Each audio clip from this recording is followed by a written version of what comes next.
दरम्यान नीट पेपर फुटी प्रकरणी आता नवी माहिती समोर आली। पुण्यातल्या एपीएमए अकॅडमीचा भौतिकशास्त्र शिक्षक तेजस शहा सीबीआयच्या ताब्यात आहे। देशभरात खळबळ उडवून देणाऱ्या नीट पेपर फुटी प्रकरणातला तपास आता अधिक गडद होत असून केंद्रीय अन्वेषण विभागाने महाराष्ट्रातून आणखी 2 आरोपींना अटक केली। पुण्यातल्या डॉक्टर अभंग प्रभू मेडिकल अकॅडमी अर्थात एपीएमए इथल्या भौतिकशास्त्र शिक्षक तेजस हर्षदकुमार शाह याला सीबीआयने अटक केली। आरोपी मनीषा हवालदार यांच्या मोबाईलच्या फॉरेन्सिक तपासातून तेजस शहाचं नाव समोर आले। गॉड या नावाने त्याचा नंबर सेव्ह केल्याचं उघड झालं असून मोबाईलमधल्या चॅटमध्ये भौतिकशास्त्र विषयाचा हस्तलिखित प्रश्न आढळल्याची माहिती आहे।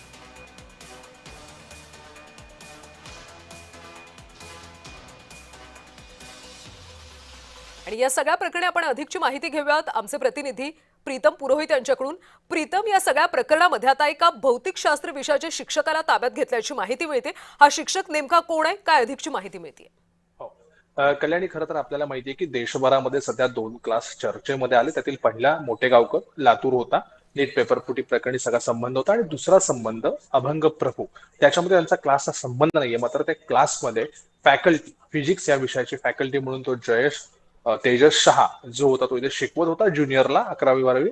त्या संदर्भात आपण त्या क्लासचे जे संचालक आहेत त्यांच्याकडून थेट जाणून घेऊयात। सर, तेजस शहा तुमच्या क्लासमध्ये होता, सीबीआय तपासामध्ये उघड झालाय, ह्याच्याबद्दल तुम्हाला कल्पना होती का? आज क्लास तुमचा देशभरामध्ये चर्चेत आहे?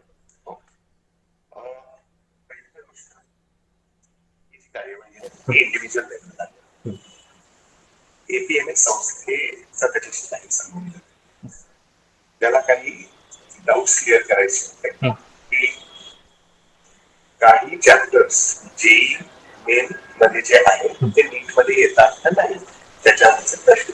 फॉर एक्झाम्पल रेडिओ ऍक्टिव्हिटी, एक चॅप्टर जेई मेन मध्ये 50 प्रश्न विचारतात, नीट मध्ये येतात की नाही, असे काही चॅप्टर्स आहेत। त्याच्यासाठी तरी परीक्षा यांचं सिनियर फिजिक्स फॅकल्टी कन्सल्टेशन घेतलं आणि त्यांच्या चॅटमुळे ते काय सीबीआय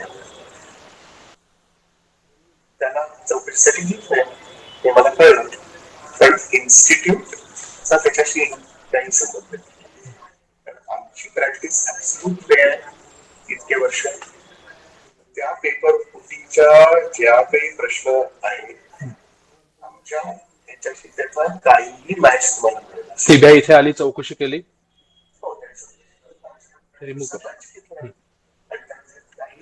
आम्ही त्यांना फुल कॉपरेशन दिलेलं आहे आणि आम्ही कॉन्फिडंट आहोत की त्यांना काही पेपर मिळणार। काही पालकांचे फोन विद्यार्थ्यांना काय आश्वस्त करा, कारण सगळा मीडिया इकडे आला, सगळी चौकशी झाली। आमची अकॅडमी फेअर आहे, ट्रान्सपेरंट आहे, फेअर प्रॅक्टिस, आम्ही कधीच लीक ऍक्टिव्हिटीमध्ये इन्व्हॉल्व होत नाही आणि होणारही नाही।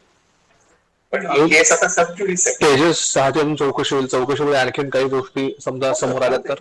आमचा ज्युडिशियल विश्वास आहे आणि सीबीआयच्या फेअर इन्क्वायरीवर विश्वास आहे। Let law take its own course. आता तुम्ही पण क्लास चालवता, मोठेगावकर पण क्लास चालवता, कधी मोठेगावकर तुमच्या फोनवरती बोलणं वगैरे व्हायचं? मला माहिती नाही, कधीच नाही। आमचा त्यांच्याशी शून्य संपर्क,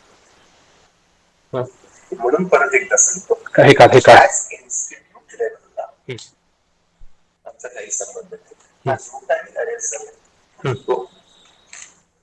इंडिव्हिज्युअल लेवलला एपीएमए भौतिकशास्त्राचे शिक्षक तेजस शहा याला अटक करण्यात आली, त्यामुळे प्रीतम या तपासातून आणखी काय समोर येतं हे पाहणं महत्त्वाचं आहे। धन्यवाद माहितीसाठी।